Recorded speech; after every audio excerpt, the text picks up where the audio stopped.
Explosion, distraction, আপনি কি জানেন মুভিতে এই ইফেক্টসগুলো কিভাবে তৈরি করা হয়? হাই ফ্রেন্ড, আমি জুয়েল আর welcome to my channel movies tutor.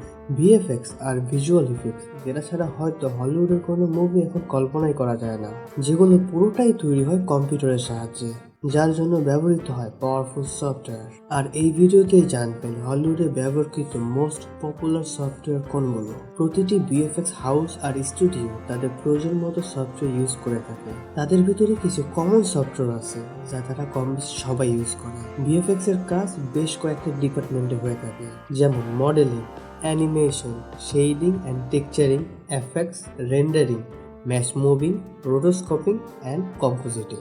Modelling সাধারণত যে সকল সফটওয়্যার বেশি ইউজ হয়: Autodesk Maya, Autodesk 3D Max, ZBrush, Autodesk Mudbox, Foundry, Modo. VFX এর জগতে সবচাইতে পরিচিত নাম অটোডেস্ক মায়া আর অটোডেস্ক 3D ম্যাক্স। জিব্রাশ হলো ইন্ডাস্ট্রি স্ট্যান্ডার্ড স্কাল্পটিং সফটওয়্যার। সাধারণত আমরা মডেলিং এর কাজ দুইভাবে করতে পারি, একটা হার্ড সারফেস মডেলিং আর একটা স্কাল্পটিং। তবে স্কাল্পটিং এর ক্ষেত্রে জিব্রাশ হলো বেস্ট। 2018 সালে জিব্রাশের কো-ফাউন্ডার হার্পার অ্যালেনকে জিব্রাশের জন্য অস্কার দেওয়া হয়। বর্তমানে হলিউডের প্রায় প্রতিটা মুভিতেই জিব্রাশের ইউজ হয়ে থাকে, যেমন Avenger, Justice League, Avatar, etc. Autodesk Mudbox আর একটি স্কাল্পটিং সফটওয়্যার। এটি জিব্রাশের মতো পপুলার না, তারপরে প্রচুর স্টুডিও এটা ইউজ করে, কারণ হচ্ছে এটা অটোডেস্কের একটা প্রোডাক্ট। আর এদের ভিতর সবচাইতে নতুন হচ্ছে ফাউন্ডারি মডো। যেহেতু ইন্ডাস্ট্রিতে নতুন, সেহেতু এর ব্যবহার অনেকটা কম অন্যগুলোর তুলনায়। অ্যানিমেশনের জন্য সবচাইতে বেস্ট সফটওয়্যার অটোডেস্ক মায়া।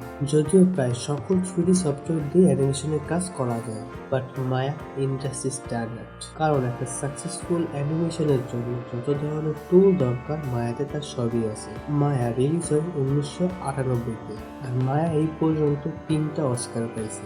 যদি আপনি একজন অ্যানিমেটর হতে চান, তাহলে আপনাকে অবশ্যই মায়া জানতেই হবে। টেক্সচারিং অ্যান্ড শেডিং এর জন্য সাধারণত মডেলিং এর সব সফটওয়্যার ইউজ করা যায়, যেমন অটোডেস্ক ম্যাক্স, মায়া। আর টেক্সচার প্রিন্ট করার জন্য সাধারণত ফাউন্ডারি মারি, সাবস্টেইন পেইন্টার, অ্যাডোবি ফটোশপ বেশি ইউজ হয়। যদিও এগুলো ছাড়াও বাজারে আরো অনেক সফটওয়্যার আছে এই কাজগুলো করার জন্য। Effects, water, fire, smoke, etc. সাধারণত এফেক্টস হচ্ছে সিমুলেশন, যেমন আগুন, পানি, স্মোক। এগুলো কিন্তু মডেলিং এর মতো তৈরি করা যায় না, এটা তৈরি করার সিস্টেমের নামটাই হচ্ছে সিমুলেশন। আর এই সকল ইফেক্টস তৈরি করার জন্য বেস্ট সফটওয়্যার হচ্ছে Houdini, Autodesk Maya, Autodesk 3D max. হুডিনিকে effects এর বস বলা যেতে পারে, কারণ এটা দিয়ে ইফেক্টস এর দুনিয়ায় যা যা কল্পনা করা যায় সবকিছুই তৈরি করা সম্ভব। এটা তৈরি হয় 1996 সালে।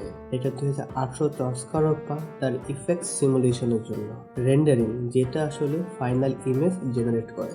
আমরা আসলে বলি না কম্পিউটার জেনারেট ইমেজ, এটাই আসলে সেটা। এটা আসলে শেডিং আর মডেলিং এর সাথে সংযুক্ত।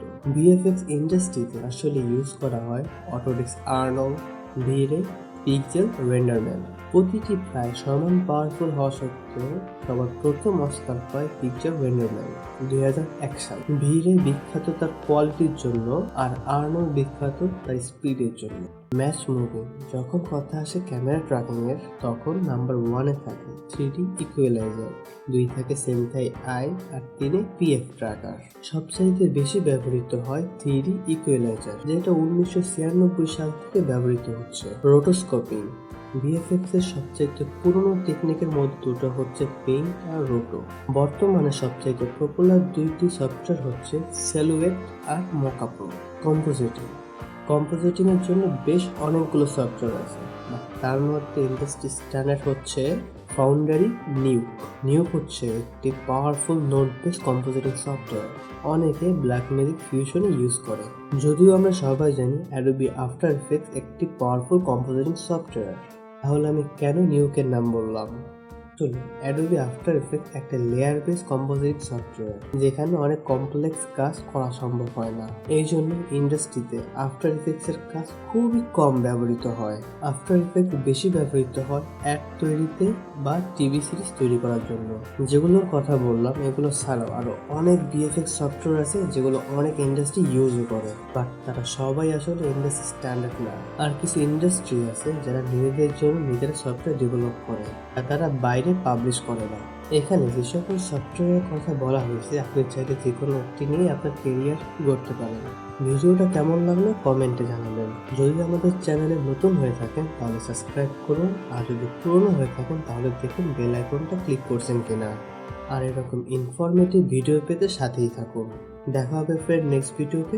খোদা হাফেজ।